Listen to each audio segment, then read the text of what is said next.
you can take another little luster, if I could get it open, and this is Super Pearl, and I'm gonna dust my little rose with this. Now you can dry dust these as well as put them with the vodka, so I'm gonna dry dust this one. I'm just gonna take another little brush. Okay, so I take my little luster and I'm just gonna luster dust all around that little rose. And then, so then you can see it gives it just a really soft little pretty glow. Yeah, it's much better live than even on camera. It looks so really you can great. see that's how you do those little roses. And again, like I said, practice. I'm going to show you another one, and I'm going to show you the most common mistake that everybody makes when they do those, because it took me forever to get it right. But you roll it out again, and you flatten it out. And now this is what everybody does. Everybody takes it and they start rolling, and they roll and roll and roll, and they get a spiral. Can you see that? Mm-hmm. You're getting a spiral. And that's because you're rolling it straight on itself. You want to make sure that as you're rolling it, you're turning it out. And I use this finger here to turn it out.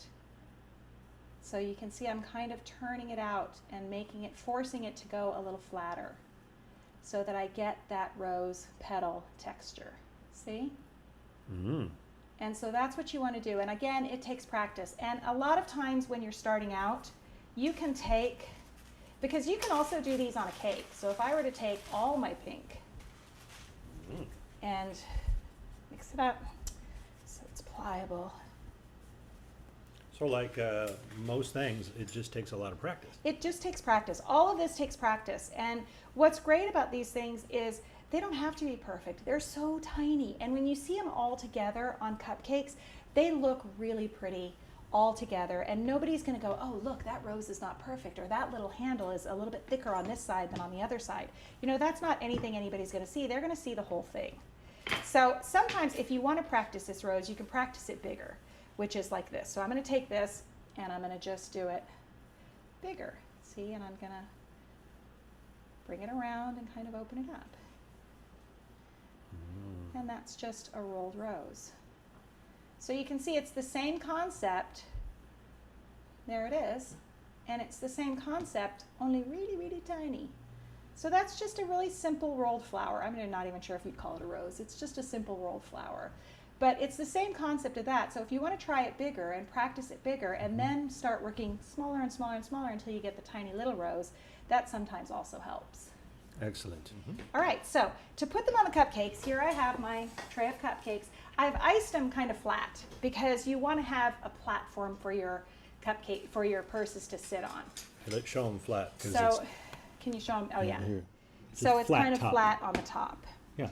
And now to make a platform, you could take your purse and plop it directly on the cupcake. Okay? Like that. And that's going to work just as well. But I like for it to have a little platform to sit on. So you can take any color fondant and you can roll it out. And I have, this is just a biscuit cutter that I got from a kitchen store, Sur La Table here in San Diego. It has a round side and a, I don't know, ridged side. So you can use either one. I'm going to use the ridged side right now. And I'm going to cut my circle and lift it up.